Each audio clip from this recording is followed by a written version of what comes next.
Truck lorry শ্রমিক ইউনিয়নের নেতাকে গ্রেফতারের প্রতিবাদে কর্মবিরতিতে গেছেন খুলনার ট্রাক লরি শ্রমিকেরা। গেল রোববার দুপুর 1টা থেকে শ্রমিকেরা কর্মবিরতি শুরু করেন। এতে খুলনা ও ফরিদপুর অঞ্চলের 14 জেলায় জ্বালানি তেল সরবরাহ বন্ধ থাকে। কর্মবিরতির কারণে পদ্মা, মেঘনা ও যমুনা এই 3 ডিপো থেকেই তেল উত্তোলন ও পরিবহন বন্ধ রেখেছেন শ্রমিকরা। খুলনা বিভাগীয় ট্রাক লরি শ্রমিক ইউনিয়নের সাংগঠনিক সম্পাদক মোহাম্মদ জাকির হোসেন এই তথ্য নিশ্চিত করেন। তিনি জানান, Bangladesh truck lorry owners association, Bangladesh জ্বালানি তেল পরিবেশক সমিতি, খুলনা বিভাগীয় ট্রাক লরি শ্রমিক ইউনিয়ন এবং পদ্মা, মেঘনা, যমুনা ট্রাক লরি শ্রমিক কল্যাণ সমিতি এক কর্মবিরতির ডাক দিয়েছেন। তিনি আরও জানান, বিভাগীয় ট্রাক লরি শ্রমিক ইউনিয়নের সাধারণ সম্পাদক আলী আজিমকে গ্রেপ্তারের প্রতিবাদে শ্রমিকেরা কর্মবিরতি পালন করছেন।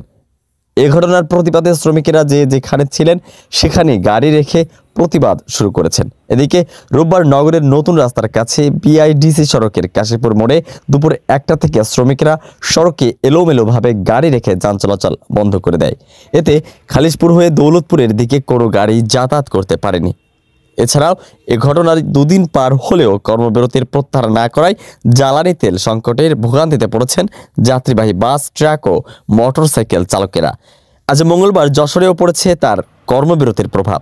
পাম্পগুলোতে তেল সংকট হয়ে যাওয়ায় সবচেয়ে বেশি ভোগান্তিতে পড়েছেন যাত্রীবাহী বাস। বিশেষ করে পিকনিক বাসের যাত্রীদের মধ্যে ক্ষোভ দেখা যায়। সেই সাথে ক্ষোভ প্রকাশ করেন অসংখ্য মোটরসাইকেল চালকেরা। এবং আমাদের একটা তেলের বিশাল সংকট, আমরা এই পাম্পে এসে তেল পাচ্ছি না, আমরা আমাদের গন্তব্যস্থানে পৌঁছানো খুব কষ্টকর হয়ে দাঁড়িয়েছে। এমত অবস্থায় যে পাবলিকের ভোগান্তি বা আমাদের ভোগান্তি, এদিকে আপনারা লক্ষ্য রাখবেন। শেখ আলী আকবর, গাংচিল টিভি, ডেস্ক রিপোর্ট।